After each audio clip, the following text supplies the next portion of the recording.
Hey, it's me again, Martin Webb, the balance beam. It's balance beam number 152, back in the back seat of the car. Now, if you were here from the beginning, then you would know that we started these in late November, mid to late November, right after the elections. And we started them in the back seat of this car. My hybrid, over 300,000 miles, 2006 Mercury Mariner.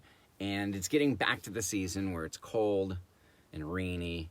And here I am, still at Western Gateway Park. So you might see action in the background so you know that this is real.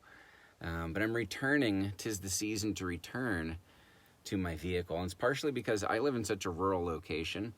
I have really poor satellite internet. I couldn't do this. I can't participate in Zooms because the upload of my data is so poor. So I roll out my dirt road on this hybrid, roll as electric as possible. And I come here to Western Gateway Park, which is a solar-powered park. I worked with them on designing and selling them a carport solar system. We did some of our balance beams from underneath that. There's 4 different utility meters here. They've got softball parks with lights. They've got a stage, all kinds of stuff, solar powered. So here we are in the hybrid at the solar powered park. And excuse me, a couple important housekeeping things to say. Another thing that when we started with the balance beam, and I encourage you to go check out the first balance beams. Please do, if you haven't seen them. I have a special Facebook page that is nothing but the balance beams in chronological archived order, starting from number 1. I think it was November 22nd, 2020.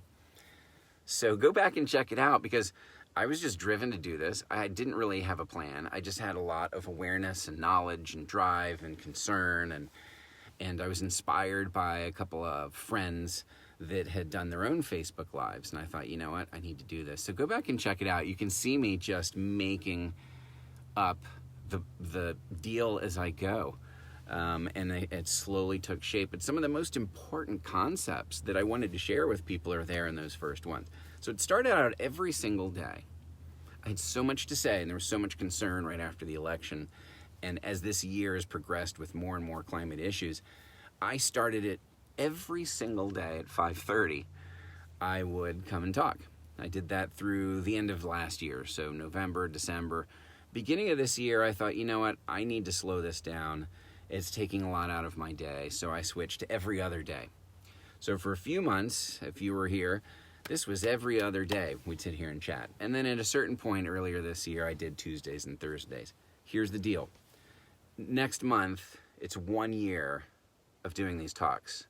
Commercial-free, direct to you, other humans on this planet at this time, looking for information, looking for inspiration, looking for peers, and ways to know that, you know, this is okay to talk about and we need to talk about this and we can't be waiting for other people to play our part. So now that I'm coming up on a year, I was thinking about a couple different things because I have books that I've started, and I have a book based on the balance beam and all these climate concepts that I need to get out and want to get out to a wider audience. So to spend more time writing, I am going to, starting next week in November, these will just be once a week.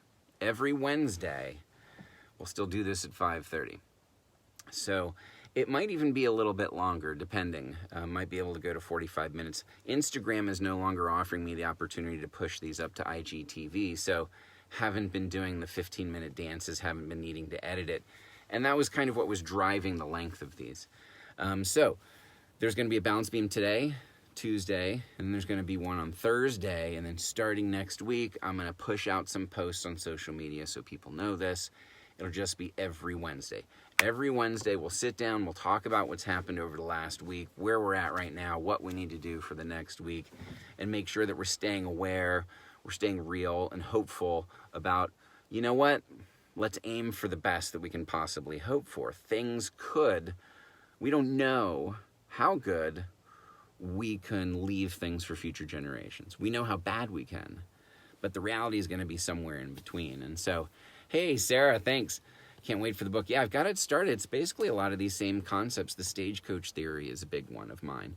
And it's, really flipping some of these things around, like the idea of first responders, that politicians are the last responders. And the latest thing that's really helped me frame what's going on, as far as, with these COP meetings, these climate talks, there's all this focus on politicians and governments. Oh, what are they going to do? Humanity's, waiting for them.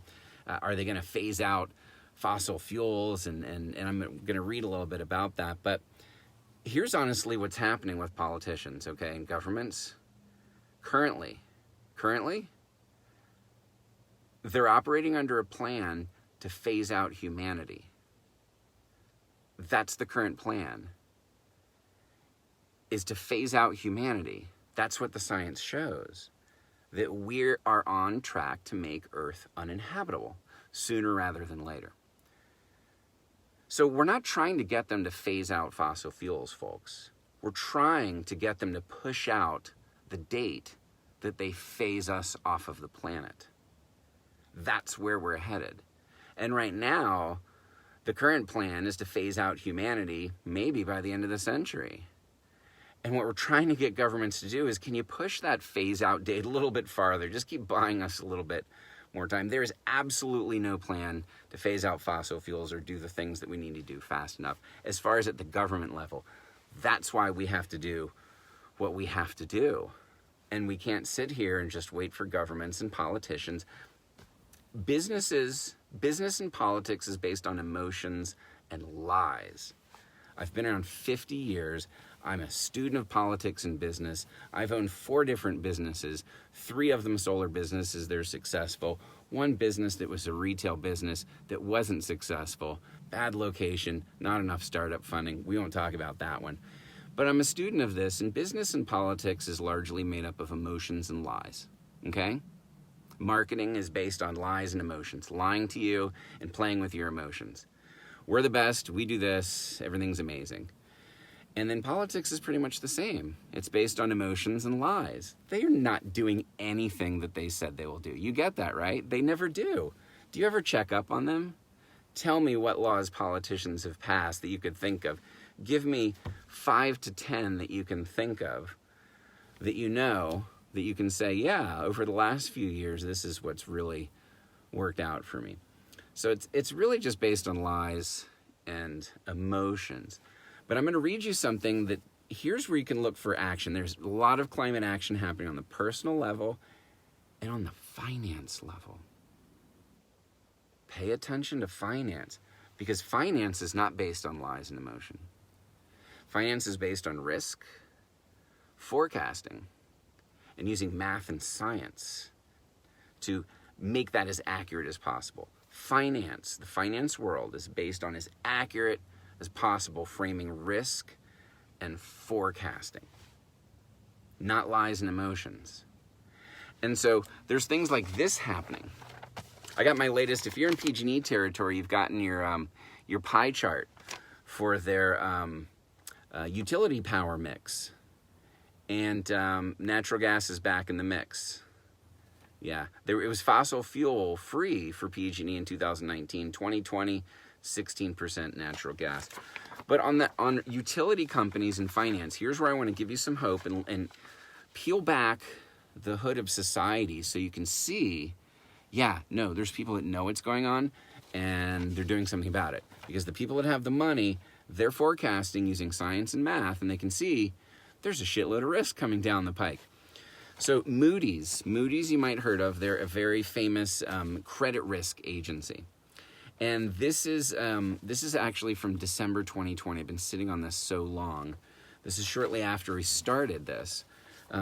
Moody's gave United States utility companies a transition wake-up call. The credit rating agencies are now going to look at climate exposure for utility companies, and they're going to change their ability to get insurance.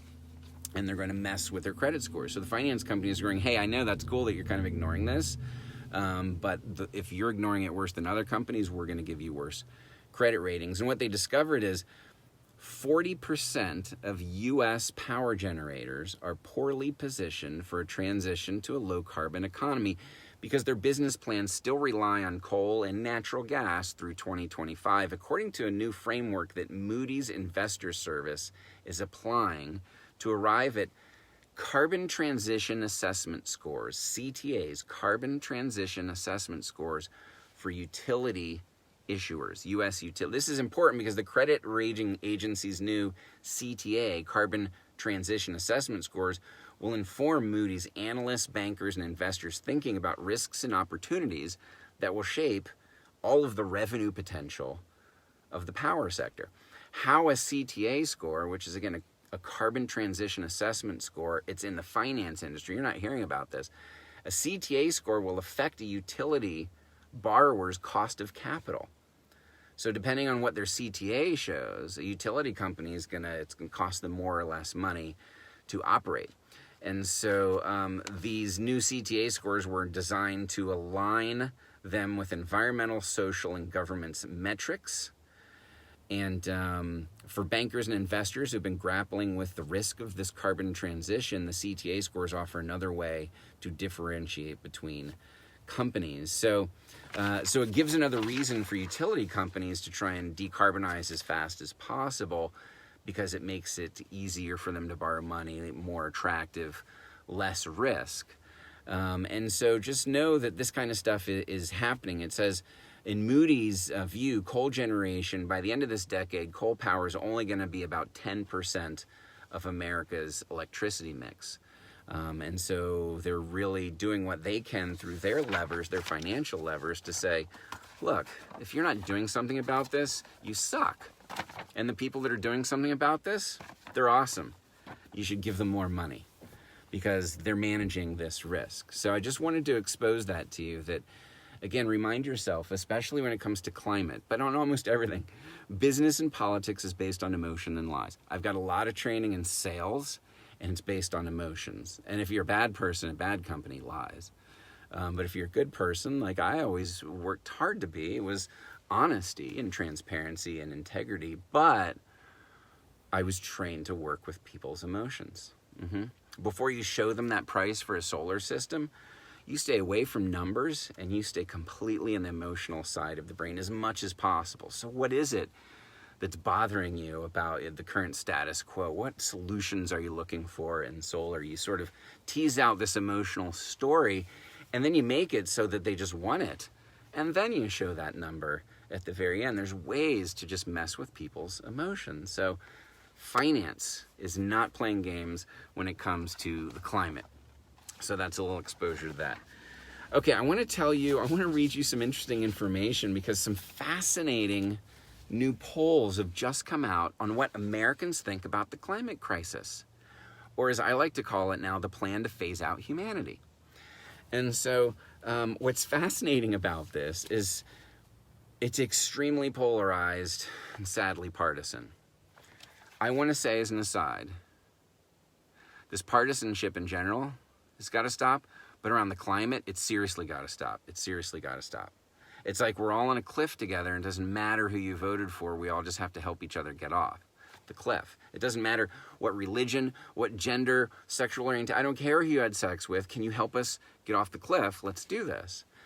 And so the more that we personally play into this and we identify others around us as being Republican, Trump supporters, conservative, when you identify ourselves by Democrats or partisan or whatever. And by the way, I belong to neither political cartel. I saw through their bullshit a long time ago. That's a whole nother discussion. I vote Democrat, sometimes Republican, even in their primaries, to affect their outcome.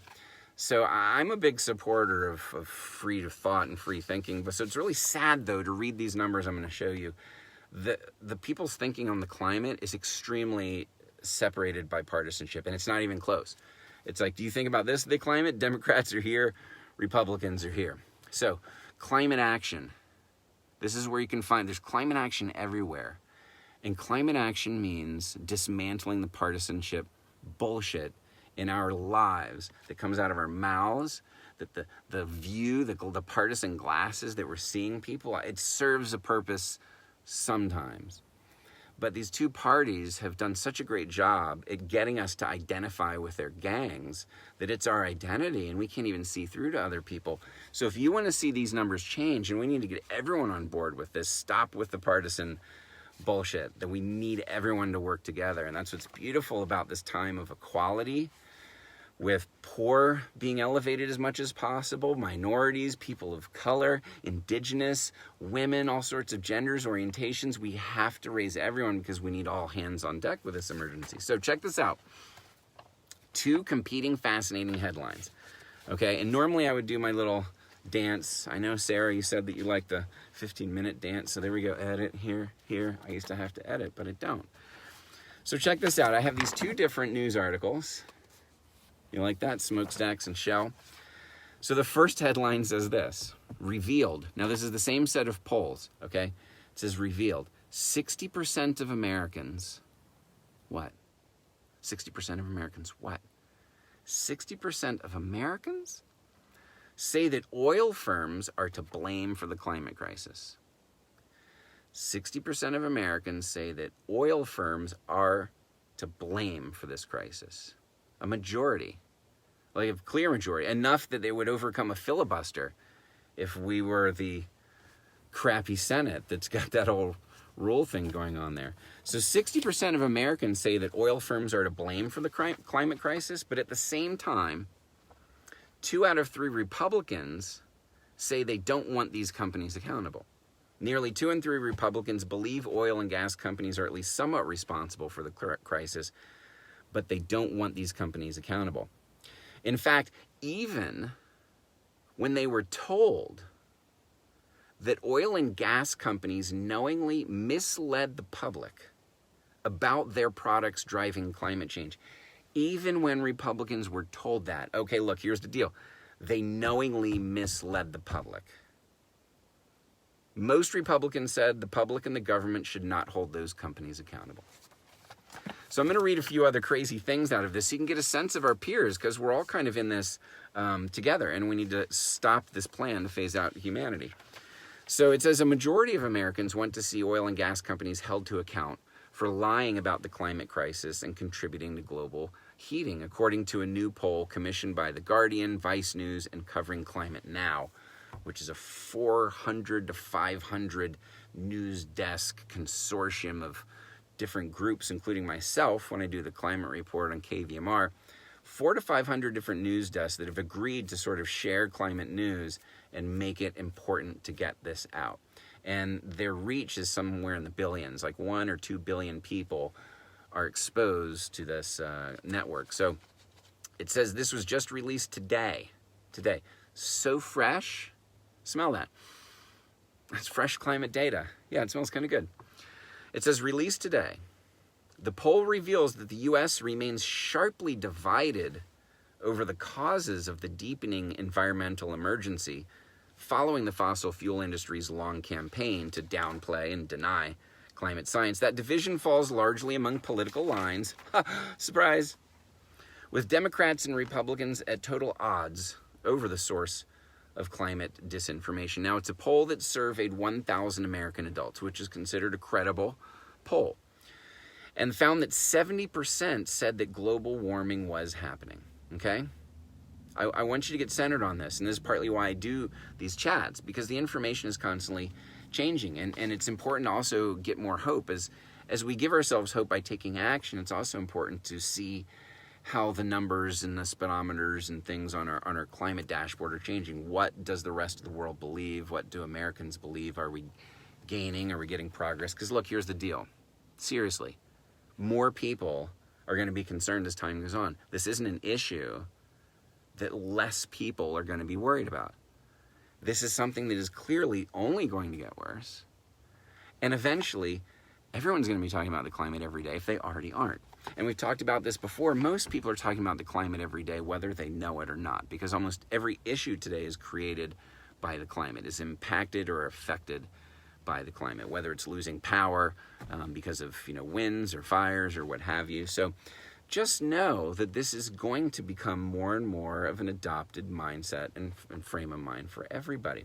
So here's where we're at with that, just to reiterate. 70% of Americans polled now say that global warming is happening. Okay, so it's not this like, oh, some believe, some don't. There's a bunch in the middle that are like, oh, whatever, what's on TV. That's a pretty substantial number, 70%. Not that it will happen. They're like, yeah, I'm a believer now. More than 60%, so 70% say it's happening. More than 60% said oil and gas companies were, quote, completely or mostly responsible. Completely responsible or mostly responsible. 60% of Americans were in one of those two categories. But let's talk about the partisanship. While Democrats overwhelmingly accept the scientific basis of the climate emergency, 89% of people self-identifying themselves as part of the Democratic political gang cartel, the opinion is split among Republicans. Just 42% of Republicans agreed that global warming is a reality.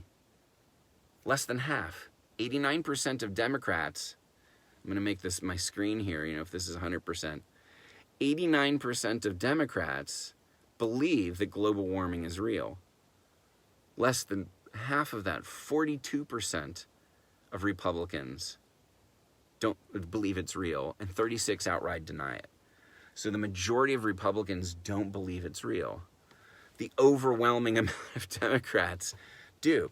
So that's what's kind of misleading sometimes when you read these numbers and you're like, okay, well, 60 to 70% think it's real. Good, we're in the majority. Like, yeah, it sounds good.